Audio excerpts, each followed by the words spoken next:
খালে লাও খালে অরিজিনালটা লাও, খালে গরুর মাংসটা, খালে গরুর মাংস, এই যে অরিজিনালটা,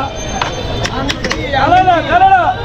কুমিল্লা শহরও আইসি আজগা। শহরের মানুষ কিরকম ইফতার কেনাকাটা করে আর কিরকম ইফতার উড়ে এই জিনিসটা দেহনের লেগা ঠেডা মালিকার ডরে আমার ক্যামেরাটা আজগা একটা পলিথিন ব্যাগও ফেসাইয়া তারপরে বাইরেছি ঘরেতে কান্দিরফার আইয়া দেহি রুচি বিলাসের সামনে ইফতারি ব্যস্ত আছে। কুমিল্লা শহর রমজান মাসে যেন অন্যরকম অনুভূতি শুরু হয়। সারাদিন রোজা রাখার পর যে সময় সূর্য ডুবে সে সময় পুরা শহর এক নতুন আবেগে বইরা উঠে। হয়তো দিনের আলোতে আমরা সবাই ব্যস্ত থাকি নিজের কাজে, কিন্তু ইফতারের সময় আইলেই মনে হয় সময় যেন থেমে যায়। চারপাশে নেমে এক শান্ত পবিত্র পরিবেশ।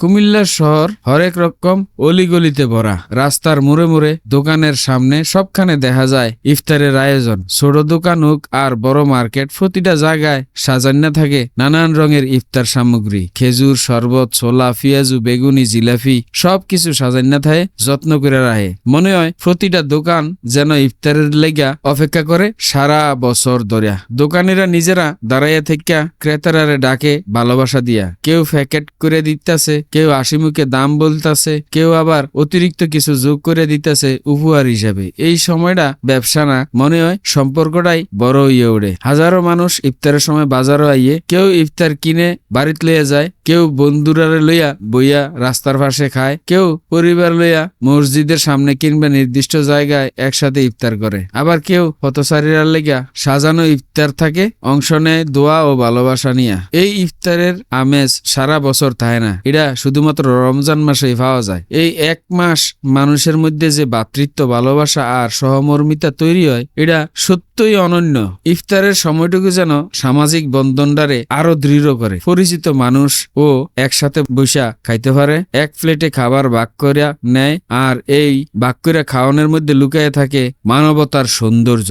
কুমিল্লার গলিতে দেখা যায় এক বিশেষ দৃশ্য। কেউ পরিবারের লেগা ইফতার নিয়ে যায়, কেউ রাস্তার পাশে বৈশা অপেক্ষা করে আজানের লেগা, কেউ মসজিদে ইফতার করে।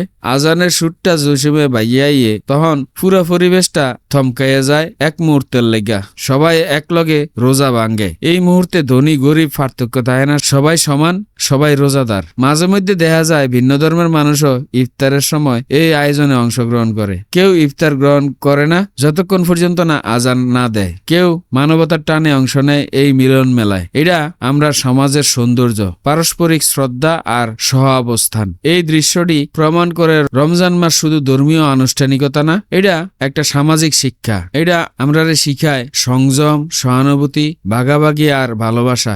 ইফতারের পর অনেকেই একসাথে বসে কথা বলেন। দিনের ক্লান্তি যেন দূর হয়ে যায় এক মুহূর্তে। চায়ের আড্ডা, মিষ্টি আলাপ, হাসি সব মিলে তৈরি হয় এক উষ্ণ পরিবেশ। কুমিল্লার ইফতার আয়োজন শুধু খাবারের মাধ্যমে সীমাবদ্ধ না, এটা একটা ঐতিহ্য, এটা একটা সংস্কৃতি, এটা একটা অনুভূতি। রমজানের প্রতিটা দিন আমরারে মনে করাইয়া দেয় মানুষের পাশে দাঁড়ানোই সবচেয়ে বড় মানবতা। ক্ষুধার কষ্ট অনুভব করাই আমরা বুঝতাম পারি অন্যের অবস্থান, আর এই উপলব্ধি আমরারে আরো সংবেদনশীল করে তোলে। ইফতারের এই সৌন্দর্য শহরে বদলাইয়া দেয়। দিনের ব্যস্ততা, যানজট, কোলাহল সবকিছু সরে গিয়া জায়গা নেয় শান্তি ও সহমর্মিতা।